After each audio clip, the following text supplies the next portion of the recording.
يا عبادي الذين آمنوا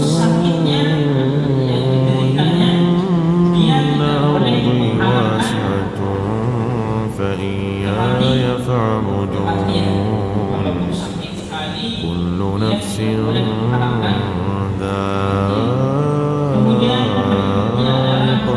الموت ثم إلينا ترجعون يا عبادي الذين آمنوا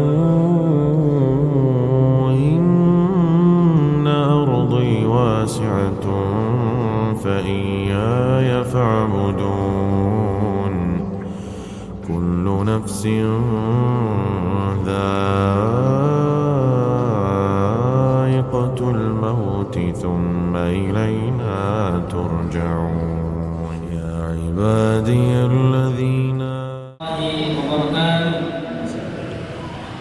إن الحمد لله نحمده ونستعينه ونستغفره ونعوذ بالله من شرور أنفسنا ومن سيئات أعمالنا من يهده الله فلا مضل له ومن يضلل فلا هادي له أشهد أن لا إله إلا الله وحده لا شريك له وأشهد أن محمدا عبده ورسوله اللهم صل على محمد وعلى آله وصحبه ومن والاه قال الله تعالى يا أيها الذين آمنوا اتقوا الله حق تقاته ولا تموتن إلا وأنتم مسلمون.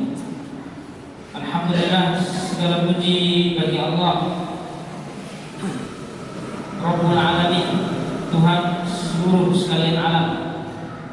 Kita bersyukur kepada Allah Subhanahu wa taala atas seluruh nikmat dan karunia yang Allah curahkan kepada kita tiada henti-hentinya. Semoga nikmat itu semakin dekatkan kita kepada pemberinya dan tidak menjadikan kita semakin jauh darinya. Semoga salawat dan salam senantiasa tercurahkan kepada Nabi Allah yang paling mulia, Nabi Muhammad sallallahu alaihi wasallam. Jadi kaum mukminin, kaum mukminat, jemaah Bapak Ibu yang semoga Allah Subhanahu wa taala merahmati kita semuanya. Pada pertemuan kali ini yang menyampaikan kembali tentang fiqhul janaiz, fikih tentang kematian. Harusnya kita lanjut yang al-masjid, tapi yang sampaikan ini dulu. Terakhir kemarin sampai mana? Pak Ilham ada tentang yang kematian.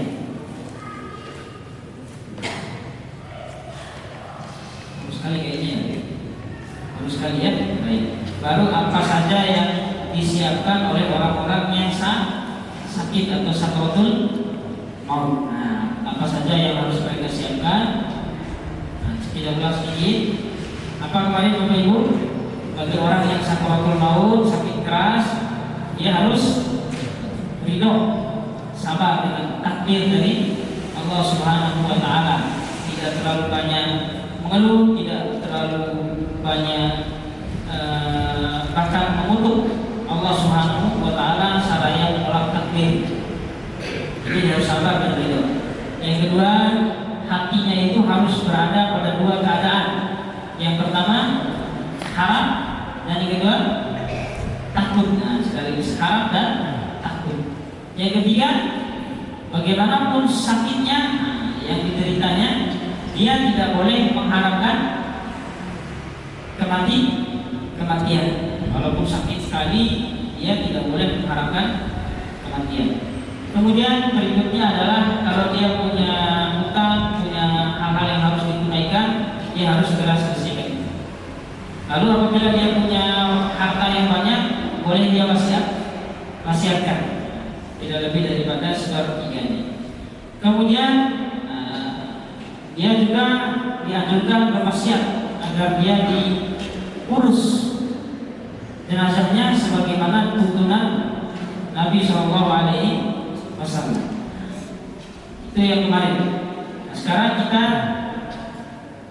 kemudian kemarin kita sudah bahas juga tentang talqin al-muhtadar, cara mentalkinkan yang benar, yaitu mentalkinkan ketika orang itu masih hidup,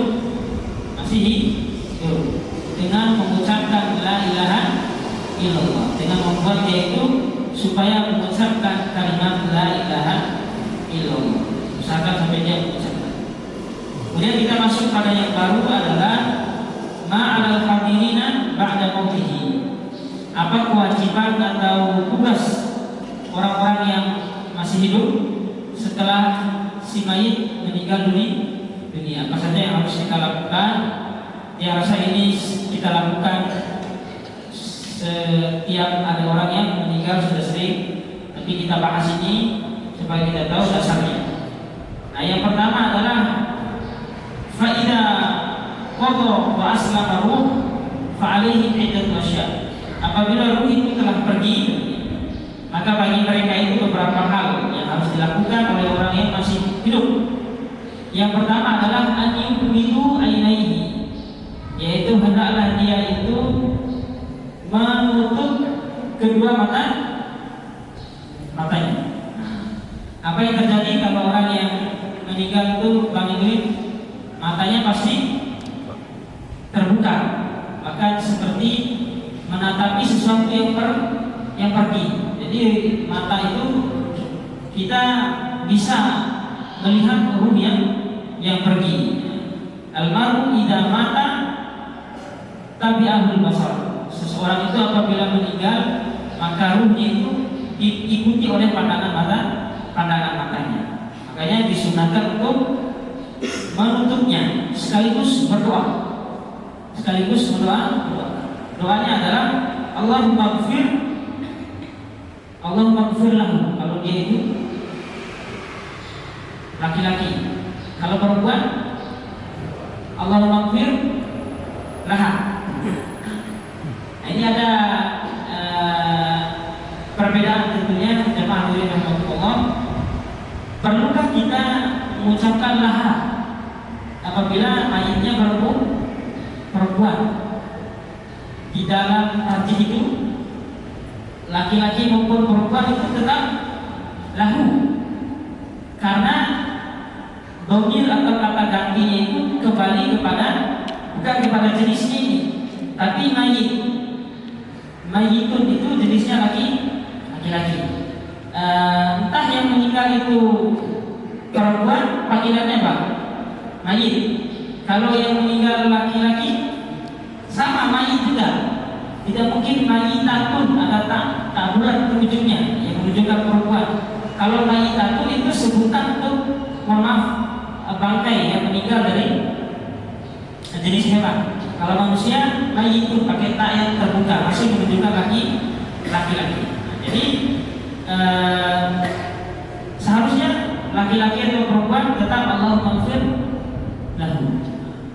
Adapun kalau menggunakan laha juga ya, apa juga mungkin saja ya, tapi yang tahu Allahumma gfir.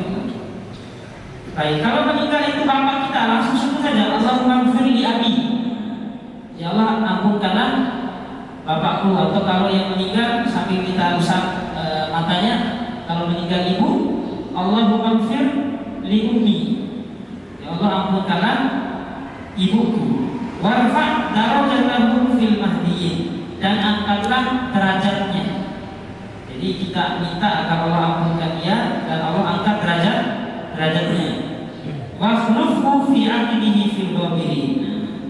Lalu gantikanlah setelah dia meninggalkan itu dengan kedudukan yang lebih tinggi. Waghfir lana wa lahu, dan seterusnya. Intinya kita berdoa supaya ayat ini diampunkan, dia ditinggikan derajatnya dan ditempatkan ke dalam surga. Nah, itu yang pertama adalah menutup mata. Yang kedua adalah an yughammuhu bi thawbin yasturu jami'a badani, yaitu menutup badannya dengan kain yang menutupi seluruh bagian tubuh. Ya, kalau meninggal ya seperti yang kita sering lakukan, menutup seluruh badannya dengan kain yang panjang menutupi seluruh tubuhnya. Baik. Kemudian yang berikutnya adalah wahana fi ghairi ma mata muhriman. Itu kalau orang yang meninggal itu dalam keadaan tidak ihram. Kalau meninggalnya ihram, yaitu di tanah suci, tidak perlu ditutup semuanya, tidak perlu tutup wajahnya, dan tidak perlu dikasih wangi-wangian. Kalau orang yang meninggal di tanah suci itu sedang melaksanakan haji atau umroh, dia tidak perlu untuk diberi wangi-wangian mayitnya. Sudah istimewa, sudah istimewa. Kemudian berikutnya adalah an-yu'ajjilu bi tajhizihi.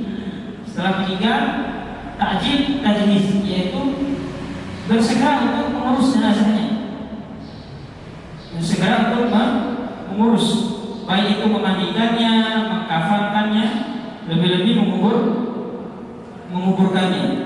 Maka ada satu hadis dari Abu Hurairah radhiyallahu anhu, Nabi bersabda, asri'u bil janazah, segerakanlah masukkan jenazah kuburannya.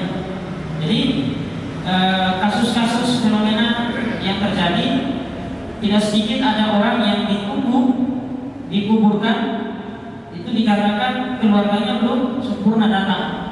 Mungkin anaknya merantau jauh begitu, nggak ada tiket hari ini, adanya besok. Akhirnya apa? Nah, besok ditunda. Ini sesuatu yang bertentangan dengan tuntunan daripada syariat kita.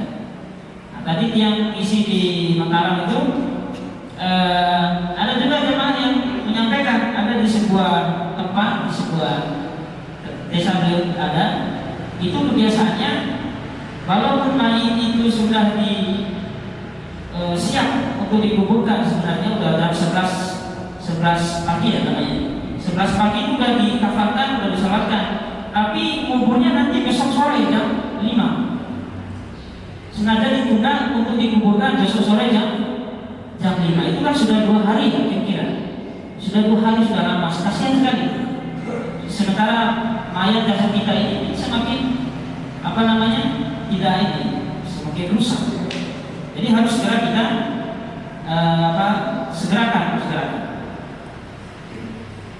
Kemudian berikutnya adalah hal-hal yang harus dilakukan, an yadfanuhu fil balad alladhi mata fihi, menguburkannya di negara di mana dia meninggal, di sunnah. Kalau orang meninggal, dia dikuburkan di mana dia meninggal. Kalau meninggalnya di Saudi misalnya, dikuburkannya di Saudi. Kalau meninggalnya di Malaysia, dikuburkan di Malaysia, katanya. Bahkan di sini disebutkan, wa idza awsa bi an yunqal ila baladin akhar la tunafad wasiyatuhu. Walaupun mayit ini berwasiat, nanti kalau misalnya sedang ada di negara lain, wasiatnya kalau saya meninggal nanti kuburkan saya di Indonesia, disebut la tunafad wasiyatuhu, jangan tunaikan wasiatnya. Fa inna naqla haram ala madhhabi sahih al-muhtar, karena memindahkan mayit dari satu negara ke negara lain itu haram berdasarkan madhab yang sahih. Cuma saja hadirin yang Allah, bagaimana kalau meninggal itu dalam skala daerah, ya? Dalam skala daerah, misalnya yang merantau dari NTT misalnya meninggal di Lombok, atau yang dari Bima meninggal di Lombok. Bagaimana? Apakah boleh untuk menakalkan, memindahkan mayitnya dari Lombok ke timur? Gimana kira-kira? Dari Jawa Timur. Nah ini kalau kita lihat hadisnya, kalau kita mengatakan tidak boleh memindahkan jenazahnya dari satu pulau ke pulau yang lain, nanti pada ujungnya susah juga. Pasien-pasien yang dari Bima yang ke sini itu banyak juga, yang meninggal di sini banyak. Bagaimana cara menguburkannya, di mana ya? Siapa juga yang mau nanti menguburkannya? Sementara Indonesia ini adalah negara administrasi banget, negara Indonesia sangat administrasi. Mau nikah terus ada suratnya, bilang mau nikah lagi juga ada, harus ada administrasinya. Bukan mau menikah juga ada administrasinya, apalagi yang meninggal itu PNS, yaitu negara yang sangat lengkap, sangat bersifat administrasi, surat menyuratnya itu sangat ketat. Oleh karenanya yang melihat larangan ini, Nabi SAW itu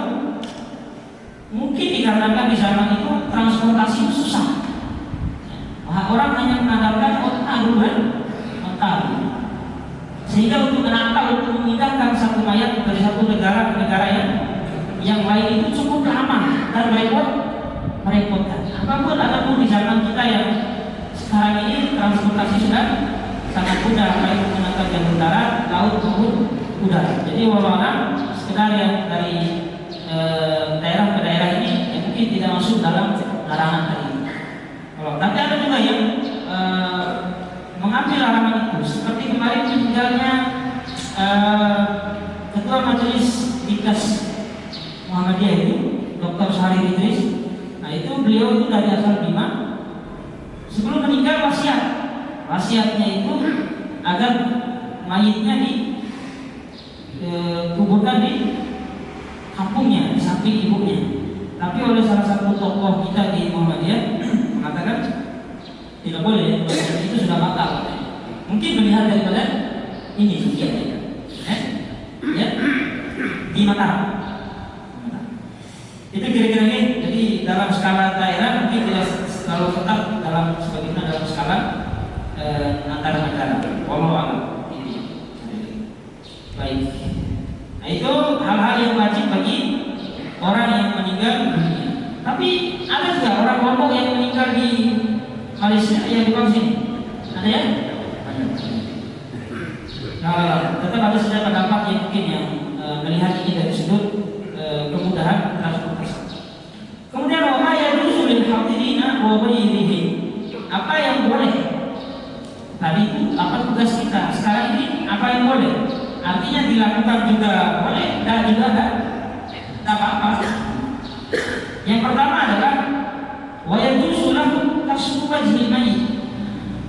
Boleh, jadi kalau mayit itu sudah dikafankan, sudah dikafankan dengan rapi, lalu datang keluarga dari jauh misalnya baru sampai, boleh membuka wajahnya. Begitu ya kalau ada dilihat wajahnya itu boleh tidak Bapak? Itu boleh dalam syariat itu boleh, mungkin melihat. Bahkan tidak hanya melihat, tapi orang biru dan boleh menciumnya di arah bagian kening. Nah, itu boleh menciumnya di bagian kening. Hal ini sebagaimana yang terjadi pada zaman Nabi Shallallahu Alaihi Wasallam. Nabi itu meninggal di pangkuan siapa? Aisyah. Meninggal di pangkuan Aisyah di rumahnya di samping masjid. Oleh karena itu kuburan Nabi itu langsung di samping itu. Yang sekarang itu masuk ke dalamnya itu Masjid Nabawi ya, Masjid Nabawi. Jadi karena para nabi itu dikuburkan di mana dia meninggal. Pokoknya di situ dia meninggal, di situ langsung dikubur. Boleh dipindah-pindah ke pemakaman umum itu boleh. Harus langsung di situ. Nah, maka ketika Nabi SAW meninggal, Umar datang duluan. Umar tidak percaya kalau Nabi meninggal. Bahkan Umar mengatakan, qala Muhammad yang bermata adribuhu muqmuh. Siapa yang mengatakan bahwa Nabi Muhammad telah meninggal, aku akan penggal lehernya. Tegas. Mau penggal leher orang kalau mengatakan Nabi itu telah meninggal. Nabi ini hanya pergi sebagaimana perginya Musa menghadap Tuhannya di Bukit Turi Saina. Nanti akan kembali lagi hidupnya. Itu menurut Umar. Datang Abu Bakar As-Siddiq radhiyallahu anhu, salah seorang sahabat yang imannya itu paling tinggi, paling kuat, imannya paling berat. Kalau iman Abu Bakar itu dibagi-bagi ke penduduk kota Madinah, tidak akan habis. Saking besarnya iman Abu Bakar. Maka Abu Bakar masuk menemui Nabi SAW dan menemui putrinya, siapa itu? Aisyah radhiyallahu anha. Nabi membuka wajahnya dan Abu Bakar membuka wajahnya dan mencium Nabi SAW di bagian keningnya. Dan setelah itu Abu Bakar keluar menghadapi orang-orang yang banyak di luar itu yang masuk itu, karena yang meninggal ini Nabi, bukan tokoh. Kadang-kadang di kita kalau ada tokoh yang meninggal yang berdasar besar dalam agama ini, kadang-kadang kita tidak terima begitu. Nah, begitu Abu Bakar keluar, Abu Bakar langsung ngomong, maqala anna makana ya'budu Muhammadan fa innahu qad mat. Siapa yang menyembah Nabi Muhammad, beliau sudah meninggal. Artinya kalau mau mengatakan Nabi Muhammad tidak meninggal, berarti menyembah Nabi SAW. Tapi siapa yang menyembah Nabi sesungguhnya dia telah meninggal. Man kana ya'budullaha fa innahu hayyun la yamut. Siapa yang menyembah Allah sesungguhnya Allah itu maha hidup dan tidak akan pernah mati selama-lamanya. Nah, ini Abu Bakar masuk dan boleh mencuri. Kemudian tapi tetap saja walaupun telah meninggal, halal haram dari suku mahram ini tetap masih berlaku halal haram. Kemudian wal buka alaihi salasatu ayyam. Apalagi yang boleh? Yang boleh itu adalah menangis sedari-darinya boleh, menumpahkan seluruh kesedihan, meluapkan seluruh rasa haru dalam 3 hari itu boleh. Sebagaimana Nabi SAW ketika meninggal putranya siapa itu Ibrahim, fa innal qalba yahzan, sesungguhnya hati ini sedih, wal ainu tadma, dan mata ini terus mengeluarkan air mata. Jadi 3 hari 3 malam ini boleh kita menangis, melupakan seluruh kesedihan kita. Bahkan sudah jangan ditahan-tahan mungkin supaya dia cepat habis. Tapi kalau yang meninggal ini adalah suami, ibu-ibu, berapa lama menangis ibu-ibu? Boleh menangis kalau meninggal suami. Ya bukan berharap meninggal duluan, tapi kalau meninggal duluan pasti. Berapa lama ini boleh menangisinya? Kira sebulan cukup ibu-ibu? Belum ya? Masih nggak 2 bulan, 3 bulan. Dalam Islam itu seorang istri boleh menangisi suaminya sekali-kalinya menumpahkan seluruhnya 4 bulan 10 hari. Arba'a ashhur wa ashra. 4 bulan 10 hari istri itu menangisi suaminya yang meninggal. Bahkan itu masa berkabungnya paling lama, masa muslimnya paling lama, jangan diganggu. Dalam keadaan itu istri tidak boleh sering keluar rumah. Ketika meninggal suami dalam jangka 4 bulan 10 hari ini tidak boleh sering keluar rumah, tidak boleh bersolek ya, kalau bahasa Bimanya apa berarti bersolek ya, bersolek. Tidak boleh berdandan yang cantik berlebihan, tidak boleh. Bahkan mandi boleh mandi, tapi waktu terlalu berlebihan dilarang. Hadir ke kondangan usahakan jangan keluar dalam batas 4 bulan sebelum. Ada hadis yang melarangnya, ada dalil yang melarang. Itu dahsyatnya perasaan seorang suami, seorang istri terhadap suami bapak dahsyat. Bahkan sampai syariat ini melebar, dari 3 hari sudah boleh 4 bulan sebelum 10 hari. Tapi kalau yang meninggal istri duluan, bagaimana bapak? Berapa hari ya, Pak Herman? Kering. Masa bersyukur ya? Janganlah bersyukur ya. Alhamdulillah di sana. Sampai alhamdulillah itu ilahnya Allah. Ya mau nyari mama muda lagi katanya Allah. Alhamdulillah katanya. Boleh? Boleh diucapkan sendiri. Berapa lama seorang suami boleh menangisi istrinya? Apakah 4 bulan 10 hari juga? Yang kita lihat keterangan itu tetap kembali kepada 3 hari 3 malam. 3 hari 3 malam, tidak boleh lebih dari. Mungkin Allah tahu ya, cepat lupa itu gimana Allah. Kalau seorang suami meninggal istrinya, besok itu menikah lagi boleh tidak? Ketika istri meninggal, secara hukum fikihnya itu boleh langsung nikah besok. Tapi masyarakatnya kita bagaimana? Mungkin kita dilaknat oleh satu kampung, walaupun boleh secara syariat.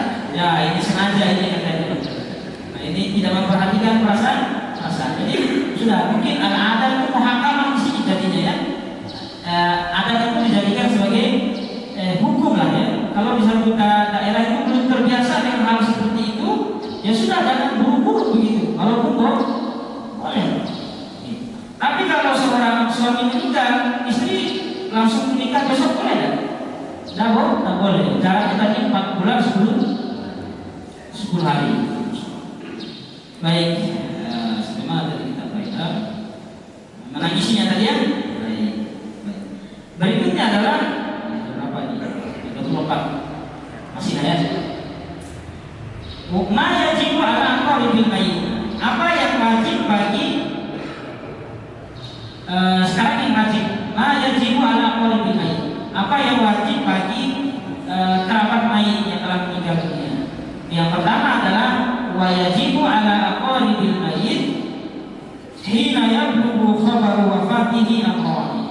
Ada dua hal yang wajib ketika keluarga kita meninggal. Yang pertama as-sabru wa ridha bil qadar.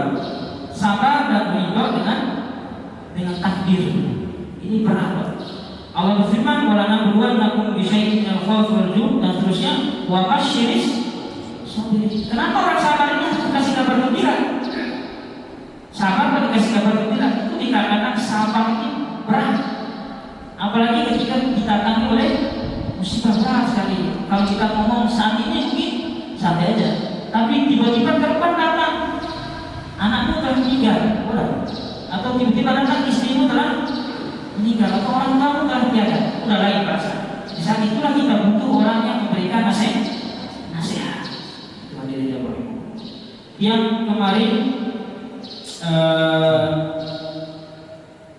lihat berita ada seorang penumpang bus yang meninggal dunia, datang dari arah Bima, kemudian menaiki bus A, lalu bus A itu menabrak bus B yang ada di depannya. Yang meninggal ini dia duduk di kursi pertama bagian depan, langsung meninggal.